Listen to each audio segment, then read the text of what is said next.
when you decide that you're not going to take vengeance into your hands, but you're going to let God do his work in the situation, you're showing God that you trust his expertise. You're showing God that you trust his judgment. You're showing God that you know that your heavenly Father knows what's best to resolve the issue.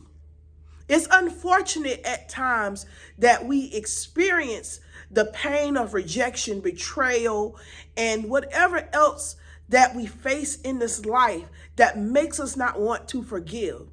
But you have to understand that you are here for a particular purpose. That hurt and pain is not for you to throw it away in unforgiveness. It's not for you to sit and rot on something that has happened to you. No, it's for you to show forth God's glory. It's for you to give that testimony of how you forgave and God showed up for you. That's what that's about. Because in this life journey, the devil will try to find ways to stop you from getting to this point of being able to share a message with someone that needs to know their heavenly Father, who is their creator. So I want y'all to know that forgiveness is an awesome power that we as Christians can hone. And we are able to set the record straight by showing that we trust in God, that when people hurt us, when they hurt our feelings, when they take digs at us, that we don't have to fight those battles. Now, granted, forgiveness don't mean that you are going to allow yourself to be vulnerable to the enemy. No, we got to use wisdom now. Forgiveness don't mean when somebody betrayed you, they come right up in your space again. No, sometimes forgiveness also serves as a reminder or an alert of where you need to have a person in your life. So we can use forgiveness when it comes to offenses strategically to our advantage. But the most important thing, which when we think about it, is easy in terms of action, but it's not so easy at times in terms of pain, because we got to process the pain. We got to figure out how we're going to get past it and all that stuff. But the only action that you take is no action as far as how you're going to pay them back. But you go to prayer. Okay? You go to prayer about it. And I will tell you, prayer is not always easy. But when you give that person over to God, you say, you know what? God, this person hurt me. You seen what they did. I need you to help me heal from it. I need you to help me to move away from it. I don't want to walk around with this in my heart. That's one way you can go about it in prayer. You're not praying against that person. You're dealing with you, because the natural thing to do is to want to go and pay that person back. And I want to encourage y'all that when you get to a point that your confidence is in God, you can just let that person go and do what God has called you to do, because he's going to take care of you. Now, I don't know if y'all got wind of my last message when I talked about that relative that did me dirty, had the opportunity to do the right thing, but chose to make me suffer. Okay? And that was hard for me to get over. I was upset about it, and I had to pray about it. But at the same time, I never prayed ill will against that person and through all the stuff. And real quick, that person stole my vehicle. It cost me a lot of money to get it out of impound. One of the things I didn't mention in the last message was that because of what that person did, because I needed my vehicle to finish student teaching. So I was highly inconvenienced, and I had to spend my refund check to get it out of impound.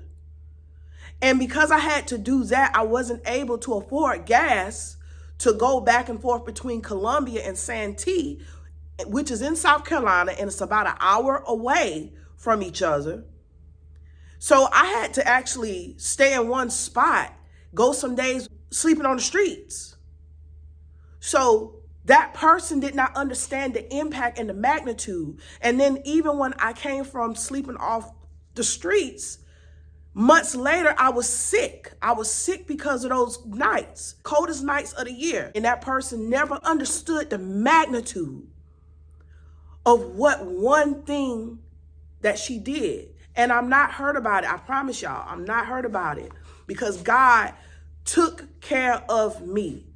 God took care of me. Ever since I overcame that hurdle, I have never had to ask anybody for a ride to work, for a ride home. Never had to do that. Why? Because God is God. God seen the struggle. And I say this to all of you all. When people do things to inconvenience you, and even though it puts you through a lot, when God brings you out of that phase of your suffering, you got to know that that person got a lot to pay back. Because I also said in that last message when I talked about forgiveness, of how that incident happened in 2011, and that person is still paying for it today in 2025. Meaning that person ain't never had a brand new car off the lot. Not that she can't ever get it. Not that she won't ever get it.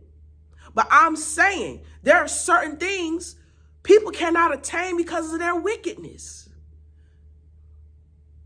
That person has been going through it. Cannot keep a decent car. Have to walk some days. Have to ask people. I don't have to do that.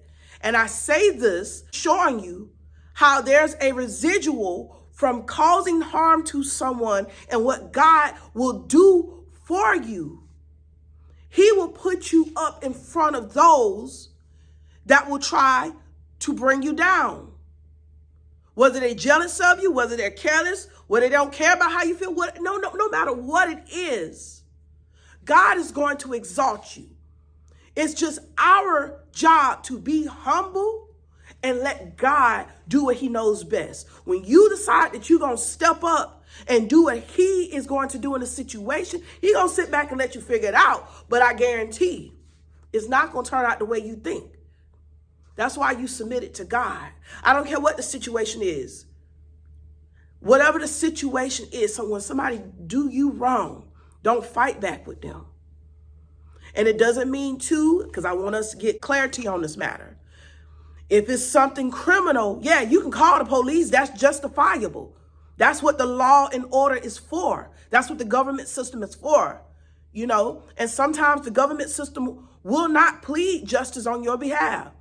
And I'm telling you this because in that situation, I had went around collecting all the receipts and things like that for the local system to get restitution on my behalf. They never followed up with it. Not to the point that I would even get any payment. So she never paid me restitution. Yeah, I went around scooping up receipts, but because they did not do that, it's all good because God is God regardless. God is God, whether the system do right by you or not. God is God, whether you have the help you need or not. That's what you got to understand. And when you sit back and you let God work in your favor, you're showing that God is sovereign in your life. It don't matter who don't like you. The Bible lets you know if God be for us, who can be against you? If you just let God do his thing, don't you dare try to step in his way. If you believe his word and the Bible tells you to do not repay, God says himself, I will avenge. So if you're trusting that God will avenge, you don't have to do anything. Follow his leading and step out of the way and let him do what he wants to do in your situation. If this message have been a blessing to you, hit the subscribe button and God bless you.